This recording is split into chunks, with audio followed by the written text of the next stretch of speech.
Let's get this show started. Chris Egan here with the great one, Earl Thomas. And Earl, I tell you what a thrill to see you back in the Seattle area. One of the greatest Seahawks of all time. Let's begin with the Seattle area. What does it mean to be back here? What does this area mean to you? It's very familiar. As soon as I got from the airport, I was in the car. I was just talking to my dad and his friend. I was just telling them all my experiences, what this highway means to me, what this building means to me. We saw the VMAC again. So as soon as I saw the VMAC, I just pictured Coach Carroll and all these guys in their offices, but we know that's not there. So it feels the same. The air is crystal clear. Once I start smelling it, it's fresh. I felt like I was in a high elevated area, so it was cool. Special place for you, isn't it? It is very, very. I made it my home. Yeah. My legacy is here, so it's cool. 2010, I believe you were in a church with 400 of your Yes. favorite relatives. My dad. Your dad lead the charge. Yeah. You get the call that you've been drafted by the Seattle Seahawks. Take me through that day, what it meant to you. Yeah, so it was a long day. I didn't know what to expect, but as soon as I pulled up to the church, I had the ESPN cameras, the trucks, everything lined up. They pulled out the red carpet for me, so it was a good experience. We did a short little ceremony for me at the church. Once that was over, I went to the fellowship hall. We had a long table, and I was just waiting for my name to get drafted. I had the live TV corresponding to live action because I had the live actual crew there. And so as soon as I saw myself dancing, I was doing a little shimmy. So I saw myself dancing. Then my phone rang, and it was Coach Carroll. So everybody just went nuts. Everybody was excited. So that's how that went. Is that one of the best days of your life? It was. It just happened. It happened so fast. It's like when somebody asks you a bunch of questions, and you're trying to like hurry up with it. That's how that day was. And then you come to Seattle, and you make an immediate impact on this team. Just your thought of what you did with the Seattle Seahawks. Yeah, it was just short and simple. I just took my knowledge from Texas, my knowledge from what my dad taught me, my playmaking ability, just the want to change some culture. Because we wasn't that good when I first got here. Hasselbeck was still holding, but he had his games where he might, throw do Russell Wilson in an NFC Championship game versus Green Bay. The Super Bowl championship team. Is that one of the best defenses in the history of the NFL? I believe so. Because I always hear about the Bears. Who else do I hear about? Ray Lewis and Ed Reed. You hear about the Steelers. I think we were better though. I think we were better going against Peyton Manning. Tom Brady gave us a good performance the next year, but we were all hurt. I'm not about this pain, trying to fight through pain. Think clearly. It's always tough. So I would say we were the best defense. I was looking back last night at the video of that Super Bowl against Denver, and then the parade of over 1 million fans in Seattle. How special was that time in your life? It was very special. You just young, you just won one. I just got paid, so I was very happy. I never seen so many people out there in the parade. So they did like a little parade for me in Orange, Texas, but it's only 20,000 people that live there. It was just packed here in Seattle, downtown. I'm not sure how many people, but I know it's more than 20,000 people. So it was a big difference. The 12s event tomorrow night is sold out, Yes. where you're going to be honored. But the 12s are hungry for Earl Thomas. Right.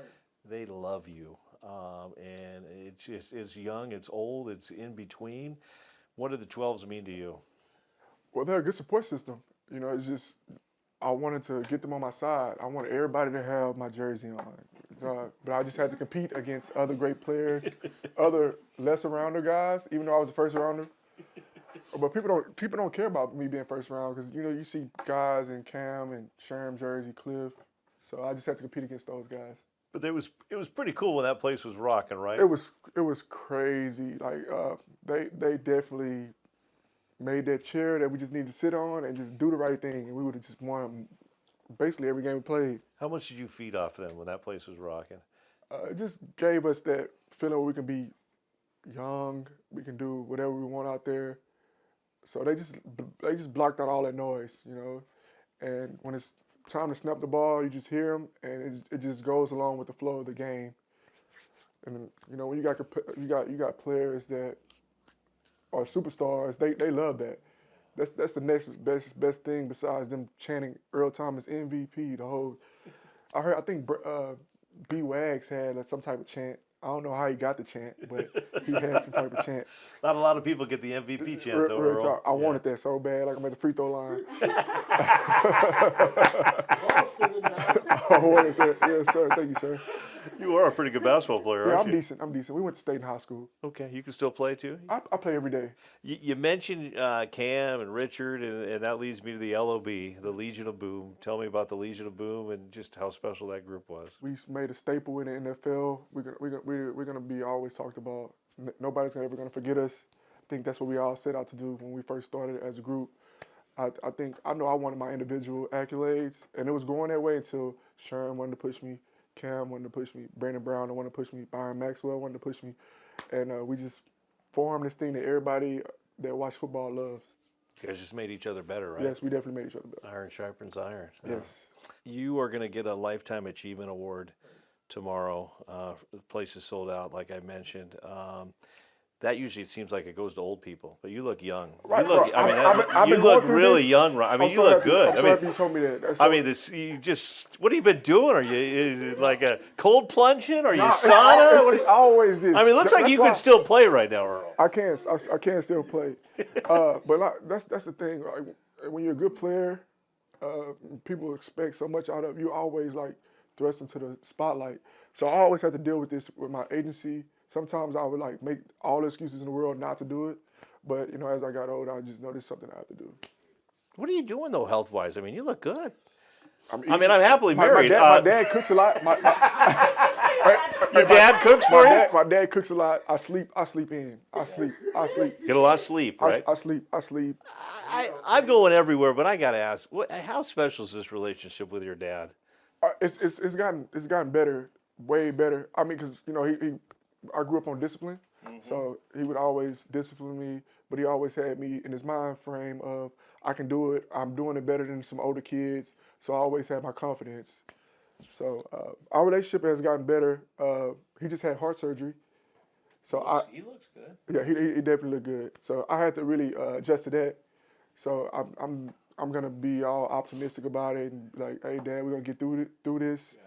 Yeah. And he just kind of showed me he's tough, which I know he's tough. So I just try to keep an eye on him the best way I possibly can. Well, I'm kind of going off the board here. I apologize, but I'm from dad, and now you're father of three, and that's what you said. You spend a lot of time now just being a good dad.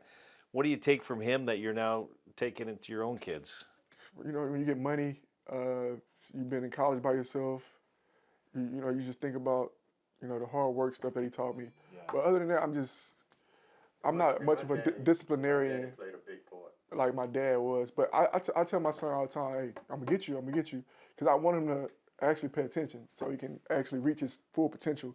Same with my girls. Yeah, that's good. We'll be seeing your girl in the maybe the Olympics one day soon. Maybe, yes, sir. I like that. What advice would you give all the young men? The draft is tomorrow.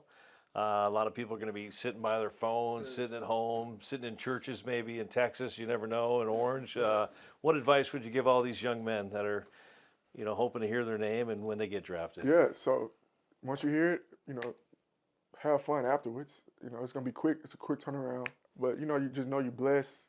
A lot of that stuff don't kick in until, you put through situations where you have to really understand, like my dad having heart surgery, so it made me have a better relationship with him. And me being out the league for 5 years also makes me understand, okay, this is why I felt this way on draft day. This is why draft day was so important. 3-time first-team All-Pro, 7-time Pro Bowler, NFL 2010's All-Decade Team, Super Bowl champion. Yeah. These are things that go on the resume of a Hall of Famer. Right. What would it mean one day to make that trip to Canton, Ohio? Well, so the more and more they put me out of it, it makes me want it more, to be honest, because it would have been just like this event tonight if they would have said, hey, Earl, you made first ballot. I would have been young, forced into the fire again, just to be able to say, hey, thank you guys for accepting me into the Hall of Fame, and do the whole little ceremony that they do in the preseason and stuff like that and go through it. But since it didn't happen, this is good practice for me. I'm so happy that you guys are, speaking my name in a good light to the universe, and I think everything's gonna fall in line. It'd be pretty special though, wouldn't it, if it happens, or is it something you don't waste time thinking about? Right? Well, Right now, I can't really waste time thinking because I don't know how I didn't get in. I know I was talking to some people and they said you gotta win a vote of some voters in every city. Okay. That's what I heard. So that was it. So when I looked at Ed Reed, Troy Polamalu, those prototypes. When I came in, I know I played just as good as those guys, and it just didn't work. So when I saw, Eli, I saw a bunch of guys that had heavy names, still didn't make it, but I made the top 25. But we'll see what happens. I don't know how you look at those stats and not be a Right. Hall of Famer. But 2018, you mentioned that was the last time you were in Seattle. Right. It's been some time. Seahawk fans do remember that Arizona game. You were injured, Yeah. carted off. It's an emotional game. Football, if you played it, it is emotional. You've had some time. Anything you want to say about that to the fans? Yeah, or- so I was just so happy that, I had just had a conversation with Coach Carroll after, because I went off against Dallas Cowboys. I had 2 interceptions. Dallas Cowboys is my dad's favorite team. We big Texas family. So I went off. So I was already happy about that. So next week we play Arizona. Coach Carroll just told me that we was thinking about getting you a new contract. This has been my 3rd one. But I ended up getting hurt that next game. So I was just pissed that I missed camp. They didn't try to give me a deal. Knowing I'm the best player on the defense, they didn't try to give me a deal. They made me wait it out. Then I get injured. It sucked. So I was just like, I was pissed. I hate being an introvert. It just makes a bad light around everybody around me because I'm pissed off. But now we fast forward to 2025 and all's good, and you're happy to be Yeah. back home in Seattle Yes, I am. and a member of the Seahawks team. Yes. So I actually heard Coach Carroll do some interviews, which made me happy just to hear him talk good about me. Because we didn't speak much after that because we're so busy trying to lead the team. I'm in Baltimore, so I'm at Pro Bowl. Just said hey, but he just kept it, cordial, Yeah. and that was that. They're going to celebrate 50 years of the Seahawks. Your decade would go down as maybe the greatest Right. in Seahawks history. I don't know That's, how that's, you that's why argue. you win the first time you ever do it. So Yeah. yeah. Those teams were. I mean, what do you say about those Seahawks teams? Just how, like you said, when you got drafted, the Seahawks football wasn't great, but when you left here, Yeah. it was the king of the castle in this area. Yeah, we just got a bunch of competitive guys in. When I came, it was an older group. So I know in the older group it can be like how we were towards the end of our era. We just, we might make it to the playoffs. I don't think they was making it to the playoffs, to be honest, but we might make it to the playoffs and last 1 or 2 rounds and then lose. But when I came to Seattle as a 20-year-old, about to be 21, I was just around a bunch of guys that was just used to a certain way. And when I came, I bought that light. Just like Russell Wilson, when he finally he bought that light. Cam, Sherm, all these other guys, Marshawn. You brought the light and you brought a lot of wins. Real talk. And like I said, you look like you could still play. Yeah. Are you officially retired, or would you? I haven't officially retired, but I have started taking my NFL disability, so I take that. So I think my agent was like, once you start taking this money, you can't play. I don't know if you just telling me, they just tell me, but I missed the game, but it's not hunting me. 3-on-3 football's coming to the Olympics. Do you think about maybe coming back for that? If they Or is flag allow- football? Flag football's coming. If they allow it, I would. I mean, I don't know how long the quarterback have time to pat the ball, because you can become normal out there. You look like a normal person out there instead of looking like Earl Thomas. You're still young and have a lot of great life ahead of you, and you got great people around you. Many of them are here. Just what do you want to say to the Seahawks fans out there, and to them that some of them you'll be seeing for the first time since 2018? Yeah, I'm happy that you guys wanted me back for once. That was big. I always want to go to a place where people want you to be there. Yeah, I'm excited about tomorrow. Get to have some small talk with some people. They get to see me just say thank you for this Lifetime Achievement Award. And, we have some drinks, get to see. I'm not sure what the Seahawks pick is in the draft, because they had a decent year. They went to the playoffs. So. There's 16, I think. 16? So I'm not sure what the college talent looked like this year. I wish we get Jalen Miro, but we got a quarterback already recently, so we'll see. Because Jalen Miro is an instant starter in the league. He's fast. I think he's better than Deion's son. Last for me, what would you just say? You've lived a blessed life, Yes. and you're living it now, a proud papa of 3, and here with your dad. Just looking back, just things are going well for you right now. Everything's you happy with life and everything. Yes, right now? I'm very happy with life. I'm very, very, very happy with life. And I'm just getting my little small wins that make me happy. Just reestablishing those relationships on a daily. As people go through things, happy or sad, every day. So I just try to add my little good spirit to it.